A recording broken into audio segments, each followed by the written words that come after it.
Hi friends, అందరికీ నమస్తే. Welcome back to our channel. ఈరోజు వీడియోలో శ్రావణ మాసంలో ప్రతి ఒక్కరూ కూడా తప్పకుండా చేయవలసిన శ్రావణ శనివారం పూజను ఏ విధంగా చేసుకోవాలో క్లియర్గా తెలుసుకుందామండి.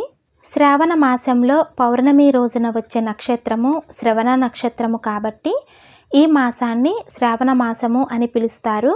కలియుగ ప్రత్యక్ష దైవమైన శ్రీ వెంకటేశ్వర స్వామి వారి జన్మ నక్షత్రము శ్రవణ నక్షత్రము కావున ఈ శ్రావణ మాసంలో వచ్చే శనివారాలలో అలాగే శ్రవణ నక్షత్రము ఉన్న రోజులలో శ్రీ వెంకటేశ్వర స్వామిని ఆరాధిస్తే అనంత ఫలితాలు కలుగుతాయి. అయితే ఈ మాసంలో వచ్చే అన్ని శనివారాలలో పూజ చేయటం కుదరకపోయినా కనీసము ఒక్క శనివారమైనా సరే ఈ విధంగా పూజ చేస్తే చాలా మంచిది. స్వామివారి జన్మ నక్షత్రం రోజున స్వామిని ఆరాధించటం వలన విశేష ఫలితాలను పొందవచ్చు. ఒకవేళ ఆ రోజున కుదరని వారు శ్రావణ మాసంలో ఏ శనివారం రోజైనా సరే ఈ పూజను చేసుకోవచ్చు. ఈ పూజను పూజా మందిరంలో మీకు ఎక్కువగా ప్లేస్ ఉంటే అక్కడే చేసుకోవచ్చండి. ఒకవేళ పూజా మందిరంలో ప్లేస్ లేదు అనుకుంటే ఈ విధంగా విడిగా పూజాపీఠం ఏర్పాటు చేసుకొని పూజ చేసుకోవచ్చు. సాధారణంగా మనకు శ్రావణ మాసం అనగానే శుక్రవారాలు, మంగళవారాలు, వరలక్ష్మి వ్రతము, రాఖీ పౌర్ణమి ఇవన్నీ గుర్తుకు వస్తాయండి. కానీ చాలామంది ఈ శ్రావణ మాసంలో వచ్చే శ్రావణ శనివారాలలో మన కొంగు బంగారమైన శ్రీ వెంకటేశ్వర స్వామికి పూజలు చేస్తూ ఉంటారు. మనం పూజ కోసం సిద్ధం చేసుకున్న పూజాపీఠం మీద ముందుగా తమలపాకులు పరుచుకొని దాని మీద 3 గుప్పిళ్ళ బియ్యం పోసి కొద్దిగా పసుపు కుంకుమ వేసి స్వామివారి చిత్రపటాన్ని నిలుపుకోవాలి. అంతేకాని డైరెక్టుగా ఫోటో కానీ విగ్రహాన్ని కానీ పెట్టకూడదు. అలాగే అష్టలక్ష్మి సమేతంగా ఉన్న స్వామివారిని పూజిస్తే చాలా మంచిదండి ఈరోజు. అదేవిధంగా ఈరోజు స్వామివారికి తులసి మాలను కానీ తులసి దళాలను కానీ సమర్పించాలి. ఈ పూజ చేసుకోవటానికి ఎటువంటి హంగు ఆర్భాటాలు అవసరం లేదండి.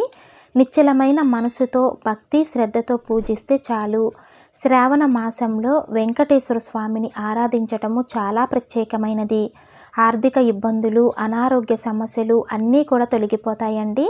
స్వామివారిని పూలతో తులసి మాలలతో ఈ విధంగా అందంగా అలంకరించుకోవాలి.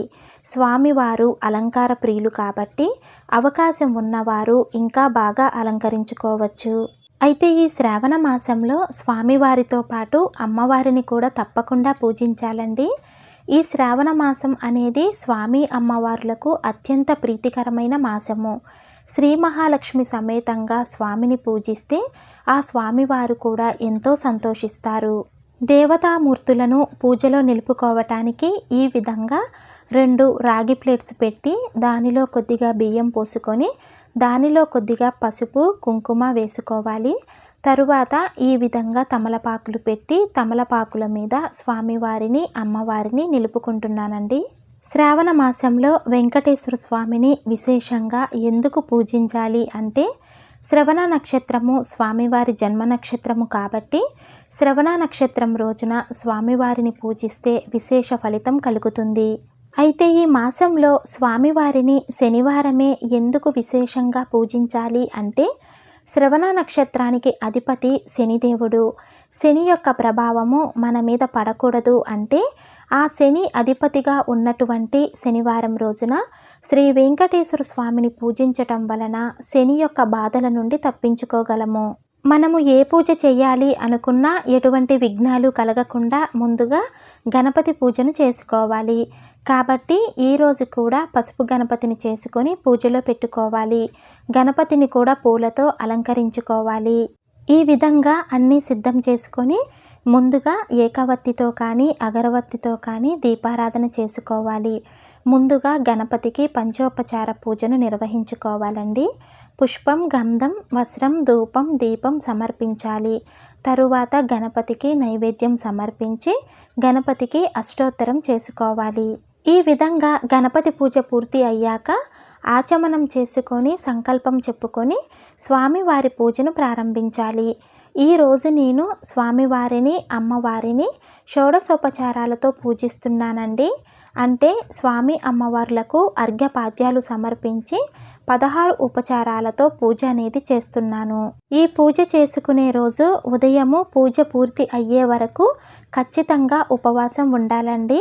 తరువాత మధ్యాహ్నము ఒక పూట భోజనం చేసి అలాగే సాయంత్రము భోజనం చేయకుండా పాలు పండ్లు వంటి స్వల్పమైన ఆహారం తీసుకొని ఉపవాసం ఉంటే చాలా మంచిది. ఒకవేళ ఆరోగ్యం సహకరించలేని వారు పూజ పూర్తి అయ్యేంత వరకు ఉపవాసం ఉండలేము అనుకున్నవారు ఉదయము పాలు కానీ జావ కానీ తీసుకొని పూజ అనేది చేసుకోవచ్చండి.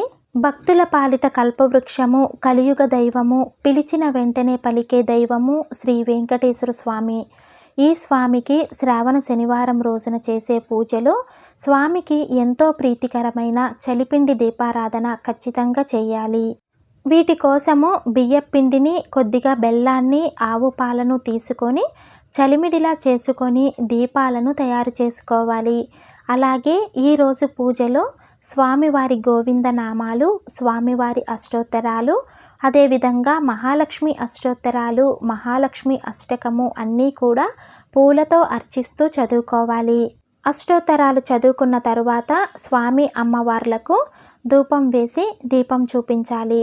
తరువాత మన శక్తి కొలది నైవేద్యం సమర్పించాలి. నైవేద్యంగా వండిన పదార్థాలైనా పెట్టవచ్చు, లేదంటే ఏమైనా పండ్లను కూడా నైవేద్యంగా నివేదించవచ్చు. అయితే శనివారం రోజున వెంకటేశ్వర స్వామికి నల్ల ద్రాక్ష కానీ నల్ల ఖర్జూరాన్ని కానీ నైవేద్యంగా సమర్పిస్తే చాలా వరకు శని బాధల నుండి విముక్తి పొందగలుగుతాము.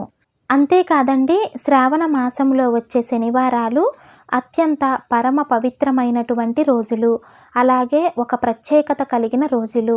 ఎవరికైతే నవగ్రహాలలో చంద్రగ్రహ ప్రతికూలత అలాగే శనిదేవుని ప్రతికూలత ఉంటుందో అటువంటి వారు ఈ శ్రావణ శనివారం పూజ చేయటం వలన మంచి అనుకూలతలు ఏర్పడతాయి. నైవేద్యం సమర్పించిన తరువాత పిండి దీపారాధన చేస్తున్నానండి. మనము ముందుగానే పిండి దీపారాధన చేస్తే పూజ పూర్తి అయ్యేలోపు దీపాలు గణనం అవుతాయి కాబట్టి స్వామివారికి నీరాజనం ఇచ్చే ముందు పిండి దీపాలు వెలిగించుకోవాలి. ఈ విధంగా తమలపాకులకు గంధము బొట్టు పెట్టి వాటి మీద పిండి దీపాలు పెడుతున్నానండి. ఇలా అయినా పెట్టవచ్చు, లేదంటే మట్టి ప్రమిదలలో కూడా పిండి దీపాలు పెట్టి వెలిగించవచ్చు. శ్రావణ శనివారం రోజున శ్రీ వెంకటేశ్వర స్వామి ఆరాధన వలన శని బాధలు, ఈతి బాధలు అన్నీ తొలగిపోతాయి. అంతేకాకుండా స్వామివారి అనుగ్రహంతో కోరుకున్న కోరికలు కూడా నెరవేరుతాయి. పిండి దీపాలను పువ్వొత్తులతో వెలిగించాలి. నిలువు ఒత్తుతో వెలిగిస్తే దీపము ఎక్కువసేపు వెలగకపోవచ్చు. అందుకే ఇక్కడ నేను పువ్వొత్తులతో పిండి దీపాలు వెలిగిస్తున్నాను. అయితే ఈ పిండి దీపాలు ఎన్ని పెట్టాలి అనే సందేహము చాలామందికి ఉంటుంది. ఎన్ని పెట్టుకోవాలి అనేది మన ఇష్ట ప్రకారం పెట్టుకోవచ్చండి. ఇక్కడ నేను మొత్తము 7 దీపాలు వెలిగించాలి అనుకున్నాను కాబట్టి 5 పిండి దీపాలు 2 మామూలు దీపాలు వెలిగిస్తున్నాను. ఈ విధంగా సిద్ధం చేసుకున్న తరువాత అగరబత్తితో అన్ని దీపాలను వెలిగించుకొని ఆ దీపాల కాంతిలో స్వామి అమ్మవార్లకు కర్పూర నీరాజనం ఇస్తున్నానండి. అయితే పూజ అనంతరము మనము పూజలో పెట్టిన పూలు, తులసిమాల ఎవరూ తొక్కకుండా పారే నీళ్ళల్లో కలపాలి. అలాగే పీఠం మీద ఉన్న బియ్యాన్ని ఏదైనా స్వీట్ చేసుకొని తినాలి. స్వీట్ చేసుకునే అంత ఎక్కువ బియ్యం లేకపోతే ఎటువంటి ఆటంకం లేని రోజుల్లో మనం వండుకునే బియ్యంలో కలిపి వండుకోవచ్చు. అలాగే పిండి దీపాలు ఏమి చెయ్యాలి అనే సందేహం కూడా ఉంటుంది. దీపాలు గణనం అయిన తరువాత ఈ పిండి దీపాలలో కొద్దిగా మనము ప్రసాదంగా స్వీకరించాలి. తరువాత మీకు దగ్గరలో ఆవులు ఉంటే ఆవుకు పెడితే చాలా మంచిది. ఆవులు లేవు అనుకుంటే పూజలో పెట్టిన పూలు, తులసిమాలతో సహా ఈ దీపాలను కూడా పారే నీళ్ళల్లో కలపవచ్చు. వీలైతే ఈ శ్రావణ మాసంలో ప్రతి శనివారము కూడా పూజ చేసుకోవచ్చండి. ప్రత్యేకంగా ఈ విధంగా పీఠం పెట్టకపోయినా మామూలుగా పూజా మందిరంలో కూడా పూజ అనేది చేసుకోవచ్చు. అలాగే నైవేద్యము కూడా ప్రత్యేకించి చేయకపోయినా చిన్న బెల్లం ముక్క పాలు పెట్టి పూజ అనేది చేసుకోవచ్చు. చూశారు కదండి, శ్రావణ మాసంలో శ్రావణ శనివారం రోజు శ్రీ వెంకటేశ్వర స్వామిని ఏ విధంగా పూజించాలో మీరందరూ కూడా మీ శక్తి కొలది మీ అవకాశాన్ని బట్టి స్వామివారిని పూజించి ఆ స్వామి అనుగ్రహం పొందాలని మనస్ఫూర్తిగా కోరుకుంటున్నాను. ఈ వీడియో మీకు నచ్చినట్లయితే వీడియోని తప్పకుండా లైక్ చేసి షేర్ చేయండి. అదేవిధంగా ఇలాంటి మరిన్ని ఆధ్యాత్మిక వీడియోస్ కోసం మన ఛానల్ని తప్పకుండా సబ్స్క్రైబ్ చేసుకోండి. శ్రీమాత్రే నమః.